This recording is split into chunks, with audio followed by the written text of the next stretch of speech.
no zava mulete obujulizi nti ono buno obujulizi ono bamuwa sente bweziti ne bweziti tusobole okubakolako. Kanso yasalawo okuwa Hamu omwala ng'ennaku z'omwezi 3 omwezi ogwokuna. Embeera egudde mu kibiina kya National Unity Platform ajoyinza okuyita embeera ya nnabe ng'eno yeekuusa ku mbeera eri wakati wa Erias Lukwago Lord Mayor ate era wamu n'omugagga Hamu byonna nga bifubutuka ku nsonga y'okuzimba ku mwala n'okuguzimbako waggulu n'okuguteekateeka ntegeeza omwala ogwa Nakivubo. We bwawungeeredde nga waliwo amawulire agatandise okutambula okusookera ddala yabadde ebbaluwa gy'osobola okuba nti olaba eddakiika eno ku screen. Ebbaluwa eno baluwa eyava mu KCCA wabula nga yakubaganyizibwako ebirowoozo n'eteekebwako omukono omu ku bannakibiina b'ekibiina ki National Unity Platform, omukyala Zahara Ruyirika. Ojja kujjukira ono ye Speaker wa Authority oba Kampala City Authority. Olukiiko olwo kansa yeetuula ye Speaker waayo. So mu bimu ku bye baatuukako ebbaluwa eno eri dated ennaku z'omwezi zaali ennaku z'omwezi 3 April omwaka guno gwennyini. Ebbaluwa eno bw'onaagitunuulira n'ogyetegereza bingi ebyatuukibwako. Bw'osoma ne weetegereza waliwo namba 12 bagamba nti the recommendation that the criminal case against Enterprises Limited, Ham Enterprises Limited, be reinstated and Hamis Chigundu arrested and prosecuted was rejected.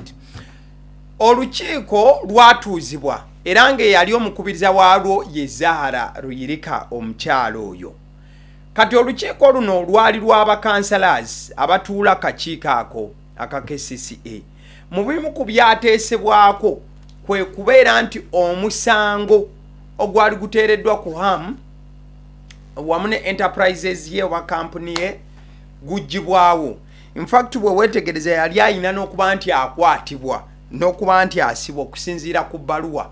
Ebyo byonna akakiiko kaabiteesaako ne kagamba nti nedda tebigenda kuba. In fact baatuuka ku bintu byalinga 15 muno nno Hamu mwafunira obuyinza obututuusizza ku nsasagge eriwo wakati wa Lord Mayor Erias Lukwago ate era wamu n'omugagga Hamu. Era kigambibwa nti omugagga Hamu ye empapula z'akozesa essaawa zino okubanga kwasimbye essira n'okufuna amaanyi okubeera nti agenda kuzimba okutereeza omwala gwa Nakivubo n'okubaako enkulaakulana nti gy'azimbako waggulu. Bonna obuyinza buva wantu wa mirundi ebiri ebyateesebwako mu lukiiko lwa KCC ate era mukaddeke kamu n'ebbaluwa okuva ewa President Yoweri Kaguta Museveni. Ebbaluwa eyo yabadde eragira nti omugagga Hamu ekyo kye yasalawo okukola kya bwakatonda nnyo era nti enteeseganya oba gy'oyinza okuyita proposal Hamu gye yaleeta ey'okutereeza omwala gwe Nakivubo n'okuguzimbako ebintu eby'enjawulo, President Museveni yagambye nti ekyo kya buntu nnyo wabula kya bwakatonda. In fact si kya buntu kyokka wabula kya bwakatonda. The Lord Mayor bino byonna abisambajja. Lord Mayor ye yabaguliza ku bannayuganda n'abagamba nti nno olukiiko Zahara Ruyirika owa NUP nga kati ayagala kwesimba ku Shamimu Malende kuba MP.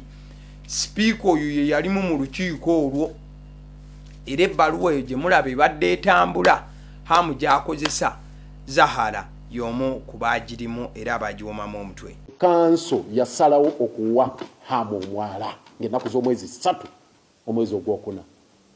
Kanso yasalawo ekigambo ekyo nga kifu nga kikyamu nga tututeya lipoota yaffe egamba temumuwa mwala tumukwate tumukangavule tumusibe. Ne bagamba mubadde mutaddemu n'ekigamba nti Frank Alusa avunaanibwa akangavulwe olw'okwekobana ne Hamu okutwala omwala gwe Nakivubo n'ejjugula. Ekyo nakyo tukigaanye. Naye tebakoma kukigaana ne bagamba tumuwadde n'ekirabo era ne bamuwa engule ne bamutikkira ne bamugamba weebala omulimu omulungi gw'okoze. Ne babiibya ne bajaganya mu kanso ne bakyakala. ebyo byonna omukulu Erias Lukwago byayogerako byaliwo era okusinziira ku bbaluwa eri wabula omuntu asinze okuba nga ateekebwako olukongolo ye Zahara Ruyirika nti opposition eyandibadde alaba ensonga ate ye yaliwo nga bino byonna biba era y'omu ku baateeka emikono ku lupapula olwo lwateekebwako emikono abantu babiri omukulu Dan Muhumuza ono nno ye clerk wa authority clerk to authority mukadde ke kamu ne Mara Zahara Ruyirika omukyalo oyo speaker be bamu ku baateeka oba be baateeka omukono ku byali bisemba 15 ebyateesebwa kansooke nkuwe ku owekitiibwa Joel Ssenyonyi naye ng'agamba nti Zahara Ruyirika bw'abanga ddala y'omu ku baali mu mivuyo gino ekibiina ki NUP kyakumukangavvula na buli kansala owa NUP eyatuula mu lukiiko luno olwawahamu obuyinza n'okuba nti lujjawo emisango gyonna egyali gimuteereddwako ne munne bonna kasitoba nti oli wa NUP Joel Ssenyonyi agamba obubwo bukukeeredde era Joel Ssenyonyi y'omu ku bantu abawakanya oba bali ku saidi ya Lukwago mu bimu kubirumira ebiri mu nteekateeka ya HAM okubeera nga omwala gwa Nakivubo abaako enkulaakulana ey'enjawulo okusinziira ku ye gy'ayagala okuba nti ateekawo sokolize Joel Ssenyonyi nkomewo kuyisizeemu ku lupapulo olwo olwateesebwako nga Zahara Ruyirika yali mu bukulembeze bwekyo nkunyonyola ebyateesebwako nga fasta mu luzungu tubize mu Luganda awo tujja vaawo tugende ku birala. Omukulu ono bw'aba atandise okutereeza ekifo ekyo ani agenda okumusupervisinga? KCCA yeyina okusupervisinga egendewo bagambe nti kaakati omwala gwina kubeera size bweti kati aba KCCA tebalina buyinza obwo kubanga si be bamuwadde olukusa kati awe wali obuzibu ffe enkulaakulana tugiyagala oba HAM yagikolako oba ani okay naye lwaki tetugoberera mitendera mituufu tupulaninga okusinkana bakansala baffe batunyonyolemuko byajja bitya nakyo kosa abamu bagamba tebaaliwo n'ebirala naye abaaliwo bajja tunyonyola resolutions ezo zino zaava ku muliite obujulizi nti ono buno obujulizi ono bamuwa ssente bweziti ne bweziti tusobole okubakolako politically naye tugamba nti ensonga z'enguzi n'okuba ssente y'omusolo political decisions tezimala so mutu obujulizi obwo ffe tutekinge political decision naye n'ensonga ezo muzitwale ne mu kooti. So exactly Joel Ssenyonyi agamba nti bagenda kangavvula buli munnakibiina wa NUP eyeenyigira mu byonna ebyaliwo ate tebagenda kubanga bakomaawo bagamba nti bw'oba olina obuyinza batwale ne mu kooti. So olupapula luno lwembadde nkugambako olw'enteeseganya ezaaliwo mu bimu ku byalimu nambemu bagamba the 18 million United States dollars which the Ministry of Kampala and Metropolitan Affairs allocated itself for capital building, capacity building under the Giki KMA project be reallocated to compensation for project affected persons in the programmers related to construction of drainage channels. Mwalimu okuba nti bakyusa ezimu ku nsimbi okubeera nga kati ate baziwa abantu abaakosebwa oba abo abokosebwa mu kubeera nti babaako emyala egitereezebwa wano na wali n'egikolebwa mu buufu obwo. Mu bumu ku buntu bw'osobola okuba nti otunulako wano na wali ezimu ku points namba yabadde namba kinamba 7 yes, KCCA partners with credible and able local investors within the respective areas to develop and upgrade the city drainage system under the guidance, approval and supervision of KCCA in view of the fact that funding from the central government and donors was declining. So, mubimu ku bye baateesaako bye by'okukwatagana n'abamu ku bagagga wano mu Kampala ne Uganda okubeera nti bavaayo okuyuwa omusimbi mu kutereeza egimu ku myala okugigogola n'okugiyoyota n'okugitwala mu mbeera entuufu. The kibuuzo kiba kimu nti bino KCCA bye baateesaako mu luteesa luno abagagga bano ki kye bagenda okufuna in return bw'obanga oyise ba local investors bajje batereeze emyala era bateekemu ensimbi zaabwe kiki KCCA kye yali etegese okuba nti ewa abantu bano mu lukiiko luno lwe yateesaako kati kyekiri ekyajjidde mu bbaluwa ya President Museveni ng'awa omugagga Hamu obuyinza. President Museveni yagambye nti Hamu kyateesa kituufu era tumukkirize azimbe ku mwala n'okuguteeka mu nkola entuufu. President Museveni yekennyini mu bbaluwa yabuuzizza nti mulindeeko Hamu we tumuwa okuzimba omwala guno n'oguyooyoota yaafuniramuwa. Kati nze nga president ndagidde azimbeko ebizimbe waggulu n'okubeera nti ateekako enkulaakulana ey'enjawulo mwanajja akasente ke kanaaba atadde mu kuzimba emyala n'ogiyooyoota naddala ogwa Nakivubo. Ebyo byogerebwako ne mu bbaluwa oba olutuula luno olwa KCC olwayogerebwako oba olwatuuzibwa Zahara Ruyirika nga speaker owa NUP n'abalala. Obumu ku buwaayiro obulala mwabaddemu akalala number 13 obanga olina olupapula olwo. The recommendation that the KCC Physical Planning Committee and Building Committee be directed to stop any further processes of approving Ham Enterprises Limited plan for construction over Jugular Drainage Channel or any other development seeking to construct huge and permanent structures on drainage channels and wetlands was rejected. So mu lutuula luno bakiteesaako nti KCCA naddala side eyo ya Physical Planning Committee tebalina kuyimirira mu kkubo lya Hamu ng'akola byonna by'akola. Baali bamuyimiriza okuba nti azimba ku myala n'ebiringa ebyo. Kati olutuula luno lwaki Zahara Ruyirika bamupiininga nnyo bagamba nti ye yateeka omukono ku kiwandiiko kino era ku lutuula luno lwaliwo, wabula w'osoma ku bimu ebyatuukibwako akawaayiro 13 oba ekyatuukibwako ekye13 oba ekye13 kigamba nti temulina kuyimirira mu kkubo lya Hamu ng'azimba ku myala drainage channels ng'ataddeko huge structures. Kankaddemu just katono okawulirize awo tuveewo. The recommendation that the KCC Physical Planning Committee and Building Committee be directed to stop any further processes of approving Ham Enterprises Uganda Limited plan for construction over Jugular Drainage Channel or any other develop seeking to construct huge and permanent structures on drainage channels and wetlands was rejected.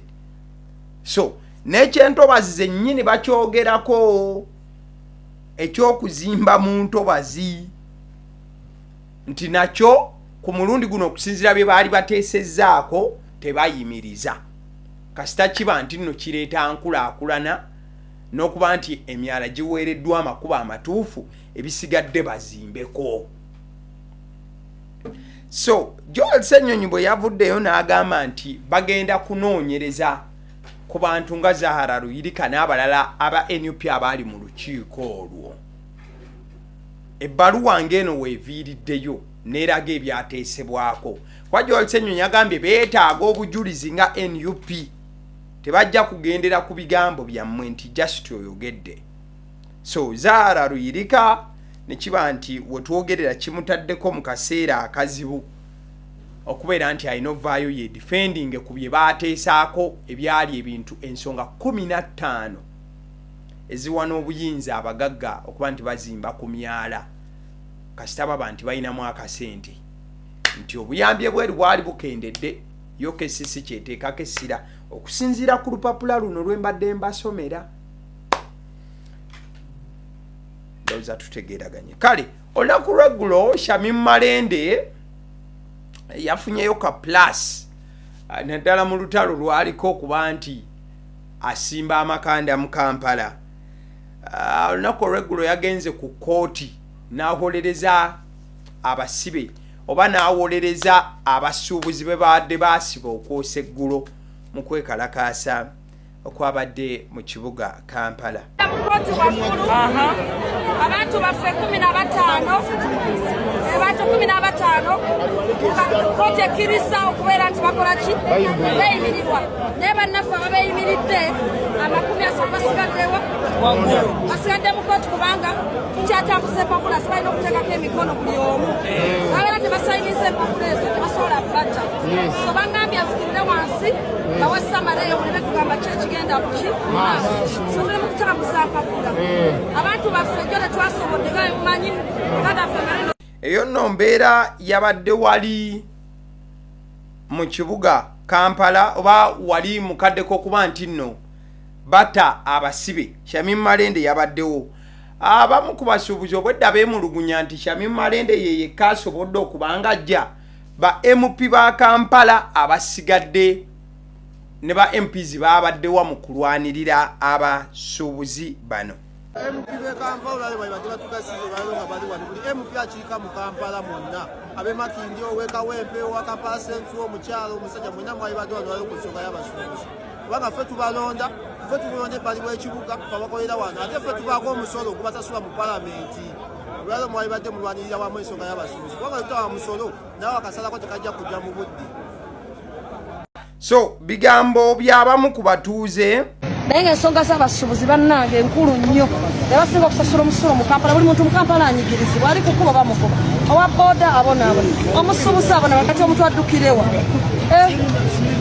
Shamim Malende ng'amaliriza ensonga y'abasuubuzi be yabadde okuba nti awolereza oba ng'afuba okulaba nti bavaayo. Abasuubuzi bonna nno bateereddwa ku kakalu ka kooti kaabadde ka mitwalo 2 ezitaabadde za buliwo buli omu eyabadde awo okuggyako omwana mulenzi omu obayo Okech omujapadolo oyo musajja wattu olulimi obwedda tasobola kuwulira Luzungu tasobola kuwulira Luganda kali ng'ategeera Lujapadola olowooza ate ye ebibye tebyayonoonese baadde balina okulinda omujapadola gye asobole okubeera nti amuvunulira.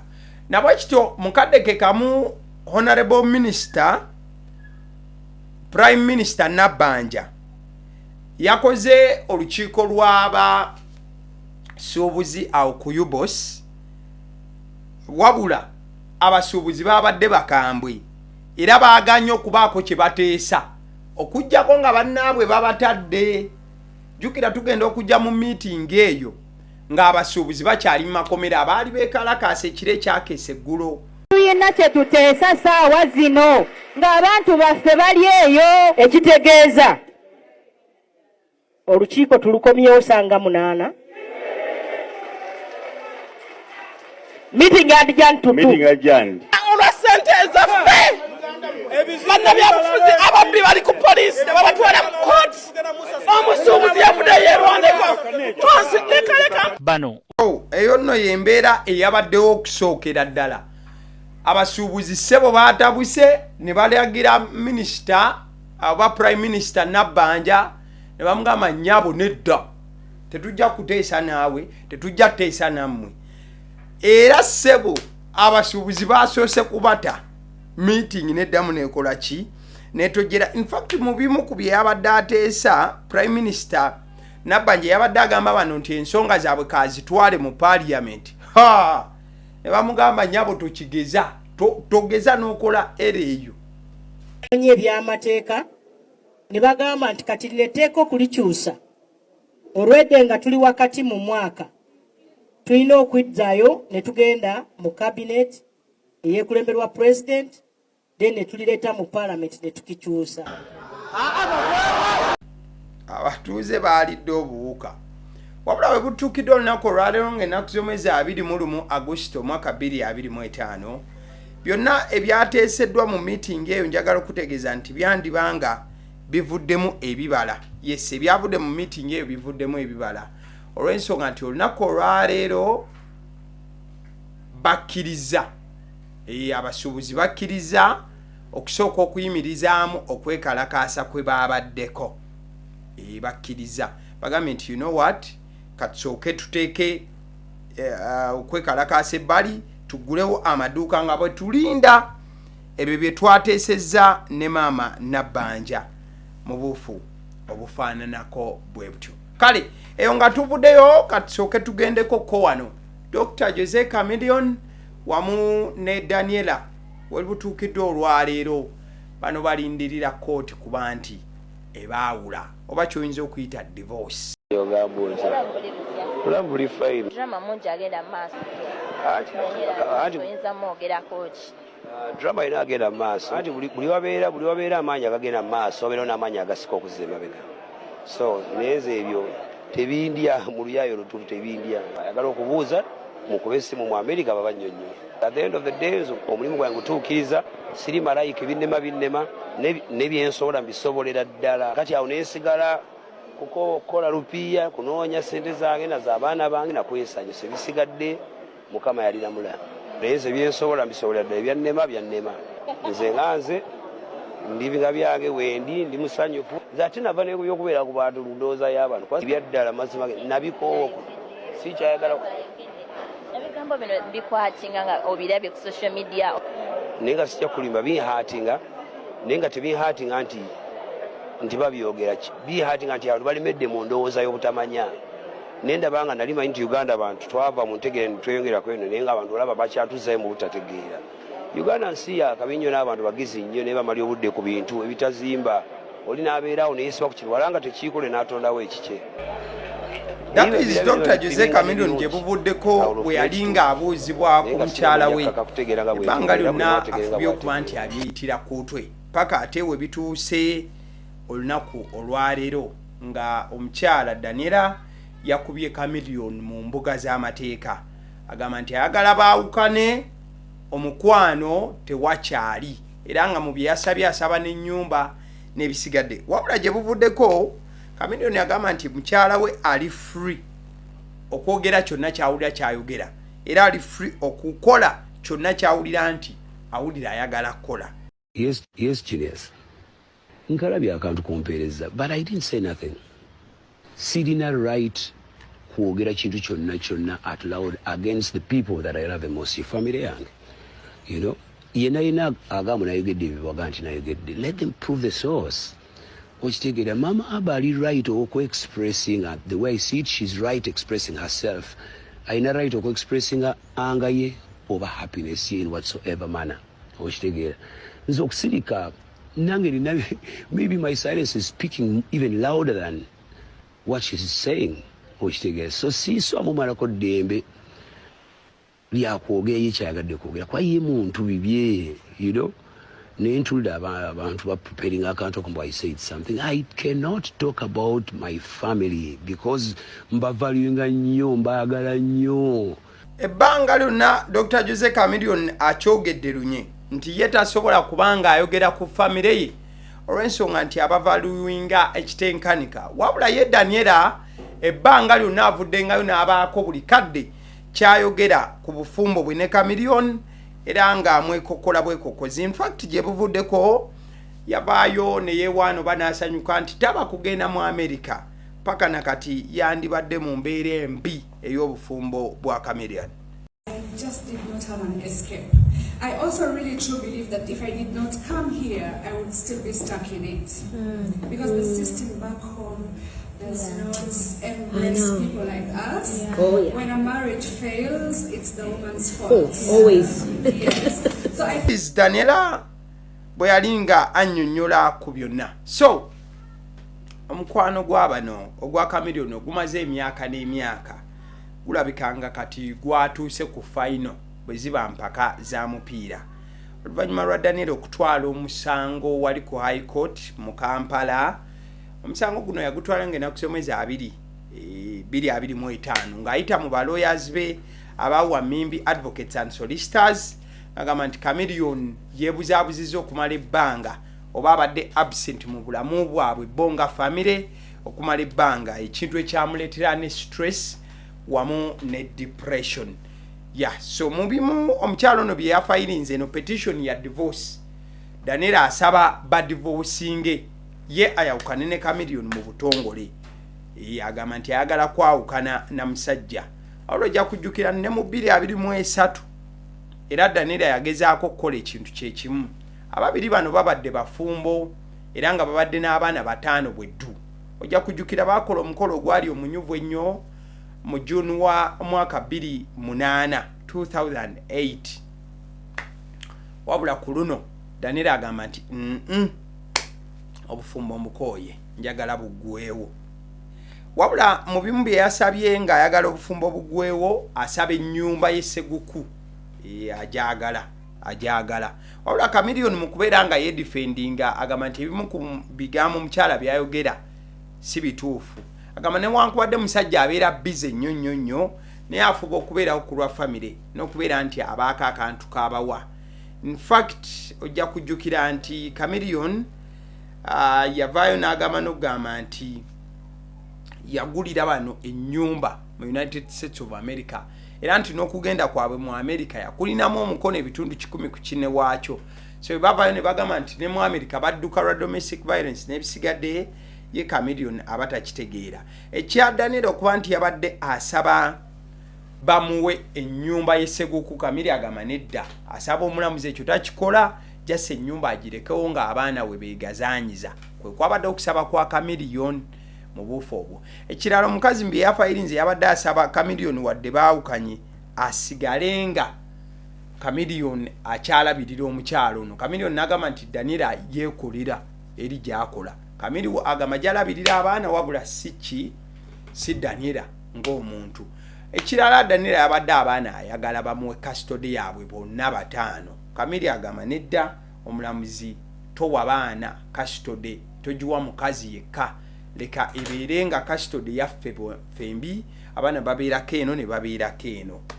So waliwo n'olutuulo olwatuuliddwa okulaba nga batabaganya bano. Luno nno lwabadde omulamuzi Jen Okuo Kajuga yabadde aluŋŋamya okutabagana kuno nga Daniel teyabaddewo yasindika lawyer we Emmanuel Wamimbi ye Chameleone yabaddewo mbuliwo wabula bamaliriza nga tebakwataganye. Yes, bamaliriza nga tebakwataganye era gye byakkidde nga kati balinda mulamuzi kyana asalawo mu maaso awo. So anytime muwulirize amawulire ga divorce ya Chameleone ne Daniel gajja kujja omulamuzi oba asazeewo basigale wamu oba baawukane. Omukyala agamba nti tekikyasoboka sikyasobola kubeera na muntu bw'atyo ekyo tekikyasoboka. Kale kyosobola okuba ng'olengera akono ke katambi wakati nga ye Chameleone ne Daniel baawukana ate ye Becky ne Professor Sekajja beegatta bali baawukanye bano beegasse okubeera nti batambuza obulamu wamu ono wadda n'oli wadda era abo babadde kuwumura. Osobola okulaba nga beetoolola kaaba. Yes, ekitegeeza nti omukyalo ono kati yasiramukidde ddala. Mujja kuwulira maaso awo nga Chosen Becky bamwita Shifula. Shifula wa Sekajja nga Chosen Becky takyali Chosen Becky ng'afuuse Shifula ng'asiramukidde ddala ne sekusiramuka yenna. Wabula Dictator Amiri bambi wadde nga bayawula ne maama w'omwana we Chosen Becky ate nga mukwano gwe yatwala maama w'omwana we Sekajja yavuddeyo n'awandiika era n'asiima Chosen Becky. Dictator Amiri yavuddeyo n'asiima Chosen Becky yamugambye nti I'm happy for you nga yebaza era ng'asanyuka ku lwa mutabani we. I'm happy for you son Ramadan Mutebi Amiri Heitha Rebecca mukama akuddizeewo wojje maama w'abaana. Dictator Amiri ye munnanga omukyala akyamuyita maama w'abaana era tamwinaako ttawabbu yonna. Yamugaye n'omugamba munnange weebali maama w'abaana ng'amwebaza olw'okubeera nti yakutte mutabani waabwe n'amutwala kuwumura yamutaddemu akasente na buli kimu kyonna. So Dictator Amiri is very happy. Wabula bwe tukomawo e Uganda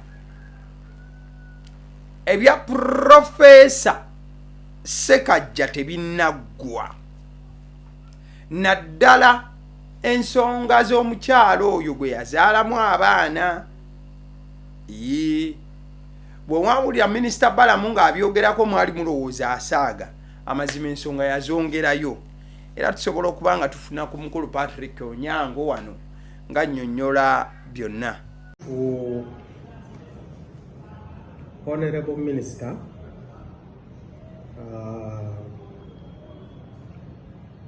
Balam, yatusindikira omukyala gwe bayita Rashid Saida bantu wano tumuyambe ku nsonga ze eya bbaawe oba yali bbaawe Sekajja Abdul Khalid okumuleka atamuwadde obuyambi n'okulaba oba omusango gwa defilement eyinza okusitandika okubeerawo kati jjo Rashid Saida najja wano ku poliisi wano ku Kampala Metropolitan abasirikale ne bawayako naye ne bamugyako statement naye yagamba nti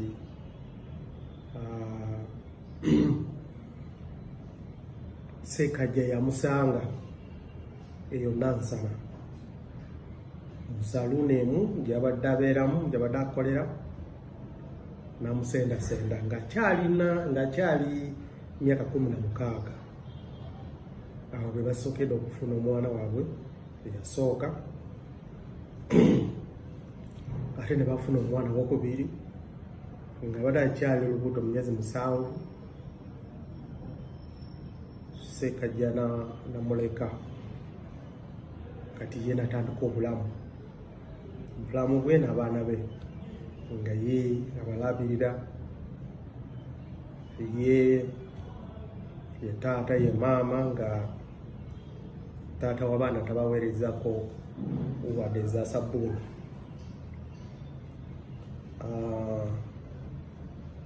kati omusango twaguguddewo tulina fayiri sawa zino tugenda kukola okunoonyereza okusooka tugenda kumusaba tuwe empapula gye tuyita ba birth certificate baptism certificate eraga emyaka gye yazaalibwa ddi ebintu ng'ebyo tuteeke mu fayiri nga tumaze ekyo tujja kuyita Sekajja naye ajje yennyonnyoleko ku musango guno ekisooka lwaki takyalabirira abaana be abaana babiri lwaki ali apeepeya kwono nga talabirira abaana be byeyasooka nabo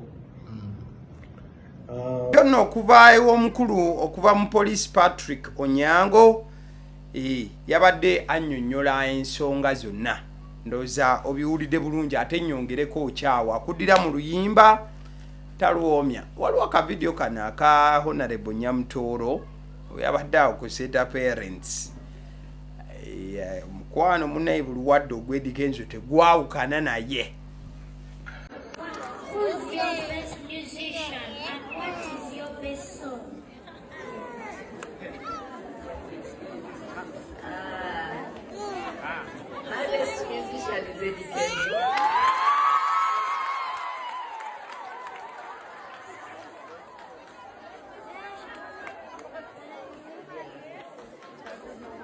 And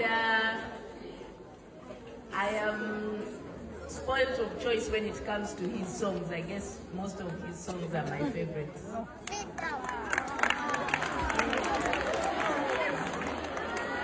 Thank you for visiting us, Honorable Minister. Also, wish to visit you. Oh, I can arrange a visit. I can arrange a visit. Where do you want to visit? Parliament or the ministry? You can arrange a visit. So that is Honorable Fiona Nyamtooro ne mu baana abato abalagirawo nti bannange nammwe we mukulanga mufunayo beedikenzo bammwe ate abalenzi ne mufunayo Banyamtooro bammwe. Kale nga tutuuka ku nkomerero ya show olunaku olwaleero Uganda Cranes ng'egenda okuzannya omupiira. Akakiiko akategesi kaganye bannayuganda okuddamu okujja n'ebisaati bye muwandiiseeko agagamba emabega. Agagambo ge bagamba nti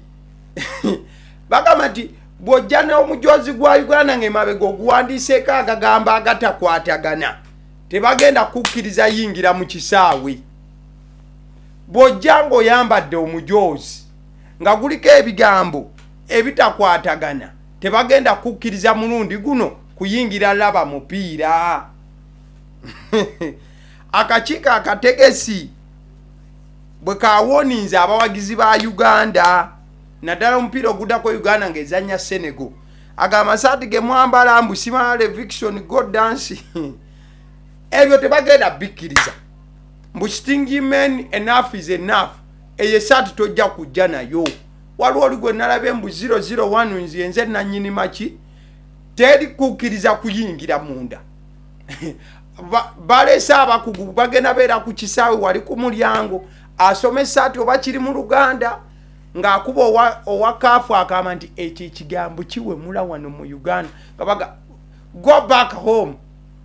So kati esaati zammwe gendayo n'esaati ey'okubiri eyo webagigaana ogijja mu bujja n'ogireka ku ki ku mulyango. Kale nga tumaliriza olunaku olwaleero njagala okuba nga ntumira ku bantu abalaba agaliwo naye nga sinagenda batumira bategeeza ku Honey Bites. Bano bagamba bakolera ebyokulya snacks ez'abaana badda ku ssomero, daddies, cupcakes, oyagala ebyokulya ebyenjawulo emigaati, bakola ne cakes eza buli mukolo kuviira ddala ku mbaga paka omukolo ogusobola okusembayo okuba nti mutono n'omunene zonna byonna babikola. Honey Bites ku 0708 7875 08 mukwano gwange ojja kuba nti obafuna mukadeke kamunjaga okutegeeza ku bannaffe aba Alson Painters UG basiizi ba langi. Olina ekizimbe endabika yakyo tekusanyusa kikaddiye nnyo